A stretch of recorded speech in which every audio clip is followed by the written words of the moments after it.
Estuvimos a esto de tener el peor día en toda la Eurocopa.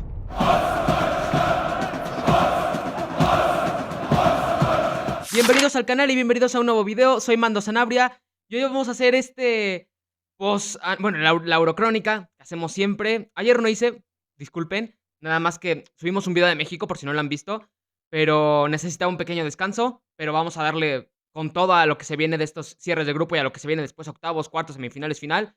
Y hoy tenemos los primeros cierres, que es del grupo A.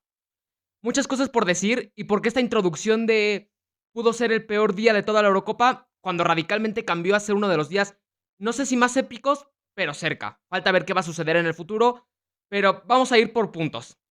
A ver, primero, no me gusta cuando los partidos son en simultáneo. Eso ya como base, para empezar. ¿Por qué no me puedo concentrar a ver uno? O sea, estoy viendo un partido en la computadora, por ejemplo, en la televisión tengo otro puesto y no me puedo concentrar a ver uno y otro. No puedo analizar bien los partidos como yo quisiera analizarlos. Hoy, sinceramente, le puse más atención a la Alemania contra Suiza que a la Hungría contra Escocia, sobre todo porque cubro a Alemania y me interesa ver más a Alemania contra Suiza que Hungría-Escocia, que al final voy a hacer algunas anotaciones que pude observar en el partido. Pero vamos a empezar por ese. Vamos a empezar con el Hungría contra Escocia, porque para quitárnoslos de encima, a pesar de que fue un partido que terminó muy bien.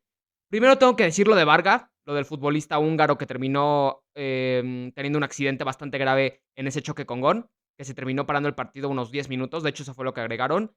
Es una lástima. Ese tipo de situaciones me ponen a pensar, ¿cómo puedes jugar después de eso? O sea, siendo tú en ese momento un futbolista escocés, un futbolista húngaro, ¿cómo después de lo que le acaba de pasar a un compañero de profesión puedes volver a enchufarte, a concentrarte en lo que estabas, que era el partido?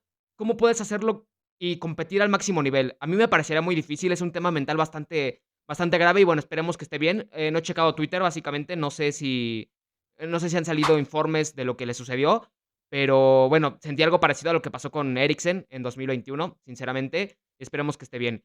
Ese es uno de los puntos por los que ya empezaba un poco mal a tornarse oscuro. Después que el partido estaba 0-0, ya hablando deportivamente, a ver, es que Escocia, yo lo decía y lo he dicho en todos sus partidos. En el postpartido contra Alemania, lo dije en ese partido contra Suiza, que es un equipo muy pobre en construcción de juego. Y le recordaba lo que me decía mi amigo de, no, es que Escocia tiene que pasar porque tiene carisma. Es que la carisma la tiene la afición, el equipo realmente es muy pobre. Clark no supo cómo fusionar y darle un rol ideal a McKean. No supo cómo hacer funcionar a piezas como Robertson, a pesar de que en algunos tramos me gustó mucho lo que veía de Robertson, que siempre intentaba hacer coberturas, intercepciones, que salía muchísima velocidad. Al final del partido fue por lapsos. Escocia tuvo mucho dominio de balón en el primer tiempo, sobre todo, y Hungría tenía esa postura de ser un equipo más reactivo para buscar los contragolpes. Después, en el segundo tiempo, sinceramente, como podemos ver en los momentos de ataque, terminó siendo mucho para Hungría.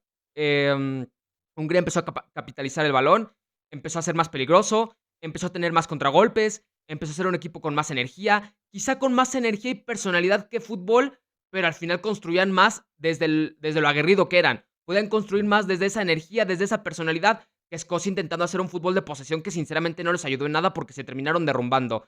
O sea, es increíble que Escocia se haya ido en esta Eurocopa con 0 goles en el torneo, porque terminan anotando 2, anotando, entre comillas, porque al final son autogoles. Contra Suiza fue un autogol y contra Alemania fue un autogol de Rüdiger. Así que en sí, por carnes propias, no terminan anotando nada porque su ofensiva fue bastante pobre. 14 tiros de Hungría, 4 de Escocia. Los pases, 501 de Escocia por 357 de Hungría. Es que esto es una gráfica perfecta de lo que fue el partido porque, a ver, Escocia tuvo más de 500 pases y Hungría tuvo apenas 350 y pocos. Y aún así los tiros no se pueden comparar. 14 tiros a 4 por parte de Escocia. Se fueron un equipo que intentó hacer posesión, que intentaban jugar, pero al final no les salía absolutamente nada y fueron un equipo bastante plano. Sinceramente, no sé si vaya a pasar Hungría de fase. Tendremos que ahí checar las cuentas como se vayan desarrollando los otros grupos para ese mejor tercer lugar.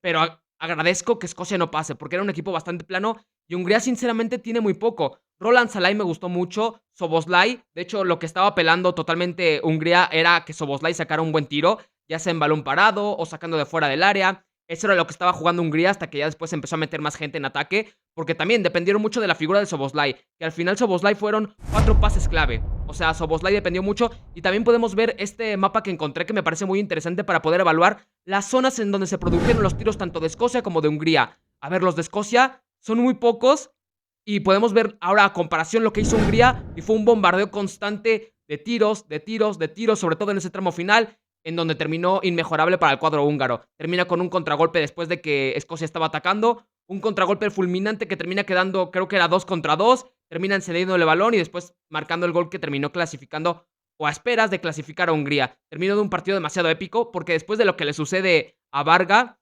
se repusieron y lograron terminar ganando el partido. Eso es epicidad pura. Eso sí es epicidad, totalmente. Algo similar a lo que pudo haber sucedido con Dinamarca en 2021.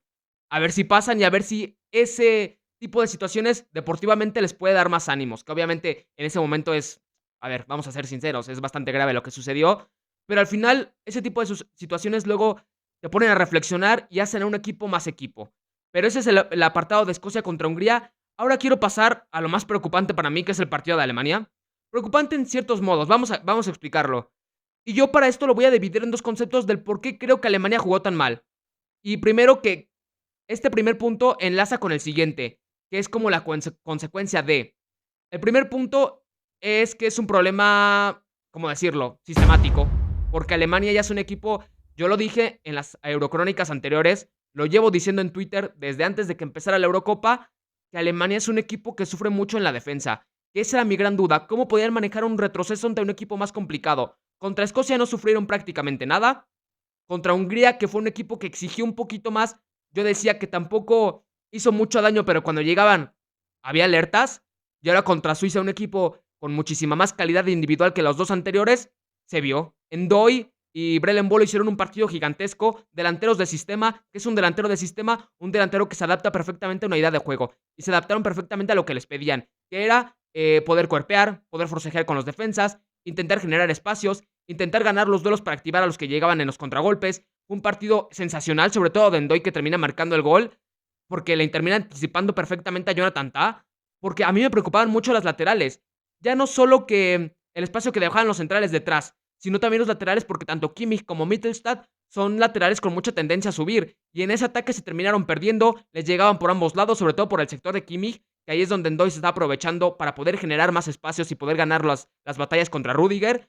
Y es que la diferencia contra el partido contra Hungría es que en esa ocasión Tah y Rüdiger estuvieron perfectos. Hoy se les vieron las costuras, por así decirlo, se les vio más inseguros, se les vio que sufrían más esos mano a mano contra delanteros también muy físicos, y al final terminaron sufriendo para que lo que lleva al siguiente punto, que ya es de por sí sistemático lo de Alemania, te terminas topando con un planteamiento perfecto de Yakin. Al final, el planteamiento de Suiza fue ideal para lo que pretendían, porque terminaron congelando a la ofensiva alemana. Ya sabíamos que Alemania podía sufrir en defensa, pero lo que le puede mantener a flote es su ofensiva, porque durante toda la Eurocopa y desde que llegó Nagelsmann, o más bien desde el retorno de Toni Kroos, se había notado que a pesar de sufrir en defensa, tenían esa pólvora que te cambiaba los partidos. Y hoy el bloque bajo suizo fue inquebrantable. El partido de Akanji fue gigantesco, o sea, el partido de Akanji fue una oda a la defensa totalmente. 3 despejes, 2 bloqueos y todos sus duelos terrestres ganados.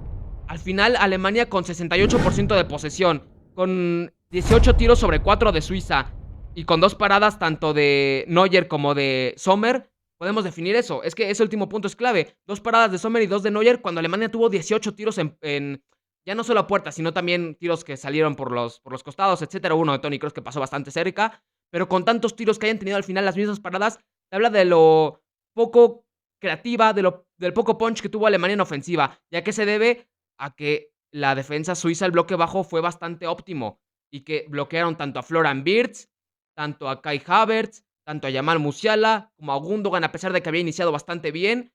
Al final fue un partido bastante gris que se termina salvando porque tienes a un punta que te puede salvar los partidos, como Niklas Füllkrug, que siempre que entra de cambio es fundamental.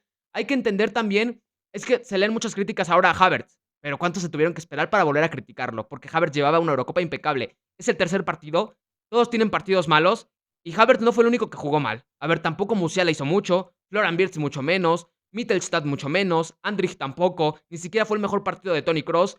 Y sí, yo siempre he dicho que Füllkrug es un gran delantero, y a mí no me molestaría que fuera titular. Al contrario, Niklas Füllkrug es un delantero que lo merece. Pero también hay que tener en cuenta que también hay delanteros que sirven como revulsivos. Un torneo de este estilo también exige futbolistas número 12, número 13, que te cambien entrando de cambio, vaya, entrando desde el banquillo. Y Niklas Füllkrug, a mi parecer, es uno de esos futbolistas.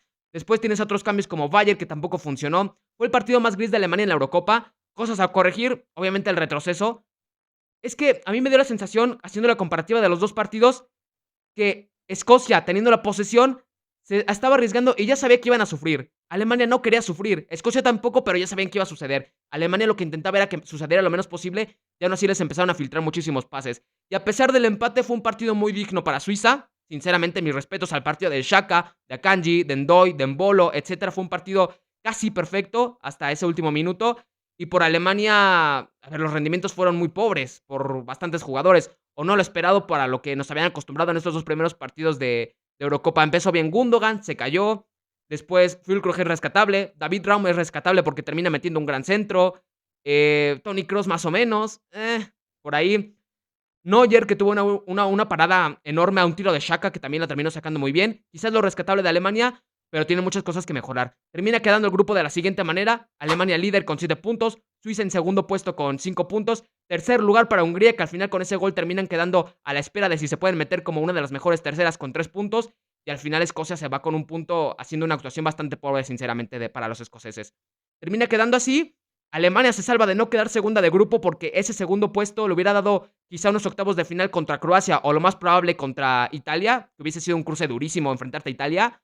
Y al final ahora van a terminar en primer puesto a la espera de que pueda suceder en el grupo. Creo que le tocaría, si sigue todo a su curso normal, Dinamarca. Que igual es un rival de cuidado porque, a ver, tienes dos puntas como Jonas Vint y Rasmus Højlund que también te pueden activar segundas líneas, como Eriksen, como los carrileros que puedan llegar, como Maele, Alexander Ba. Así que también, rival que le toca a Alemania con calidad, lo puede hacer sufrir bastante en el retroceso. Así que mucho ojo ahí en ese apartado de Alemania. El partido más gris. Y pasamos de ese momento en el que Vargas estaba inconsciente, en el que solo teníamos un gol en los dos partidos, en el que Alemania estaba haciendo un partido tétrico, a un resultado en el que las familias suizas, alemanas y húngaras van a poder vivir unidas y en felicidad, al menos por ahora. Las escocesas, bueno, las escocesas sí fueron un chasco. Pero esto sería todo, deja en los comentarios, sígueme en redes sociales, pero deja también tu análisis acá para seguir con las Eurocrónicas, que se viene lo más interesante de este Euro. Soy Mando Sanabria, muchas gracias por ver y por escuchar. Chao.